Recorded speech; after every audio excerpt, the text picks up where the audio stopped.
ଆଜିର KBC news. ଚାଲନ୍ତୁ ଜାଣିବା ଗୋଟେ ଲୋକର କେମିତି ଆଗରୁ କେମିତି ଯାଉଥିଲେ ଏବେ କେମିତି ଅଛନ୍ତି। ଆସନ୍ତୁ ଦେଖିବା ଗୋଟେ ଲୋକଙ୍କୁ। ଭାଇ ଆସିଲେ ତମର ନା?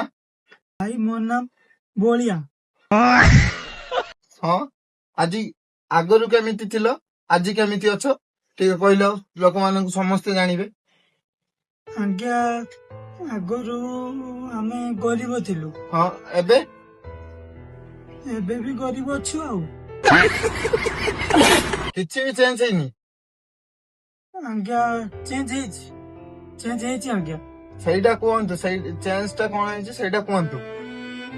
ଆଗରୁ ଆମେ ଆଜ୍ଞା ଖାଇତେ ପାଉଥିଲୁନି, ହୁଁ ଏବେ ବି ଆଜ୍ଞା ଖାଇତେ ପାଉନି। ଆଉ ଆରେ ତମେ କହିଲେ ପରା ଏବେ ଚେଞ୍ଜ ହେଇଛି, କଣ ଚେଞ୍ଜ ହେଇଛି ସେଇଟା କୁହନ୍ତୁ। ଲୋକମାନେ ସେଇଟା ତ ଦେଖିବା ପାଇଁ ଅପେକ୍ଷା, ସେଇଟା କୁହନ୍ତୁ। ପାଇଖାନା ଆମର ଥିଲାନି, ହଁ, ଏବେ ବି ଆମର ପାଇଖାନା ନାହିଁ।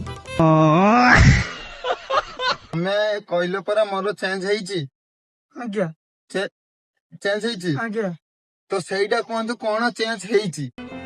ଆଜ୍ଞା ଆମେ ଆଗରୁ ଜଳ ଖାଇବା ପାଇଁ ମିଳୁଥିଲାନି। ହଁ, ଏବେ କଣ ଜଳ ବି ମିଳୁନାହିଁ? ନା ଆଜ୍ଞା ଏବେ ଜଳ ମିଳୁଛି। କେମିତି କୁହନ୍ତୁ। ଡାଇରେକ୍ଟ ସୋଲାର ସିଷ୍ଟମ ଆସି ଆମ ଘରେ ଲାଗିଛି, ଏବେ ଜଳ ମିଳୁଛି। और अभी तो रुको, क्लाइमैक्स अभी बाकी। ଚେଞ୍ଜ ହେଲା ତ? ଚେଞ୍ଜ ହେଲା, ଆଗରୁ କଥା ହଉଥିଲୁ, ଏବେ ଟିକେ ଟିକେ କଥା ହଉଛୁ। ତ ଆଉ କେବେ କହିବେ ସେମିତି? ନାଇଁ ଚେଞ୍ଜ ହେଇଛି।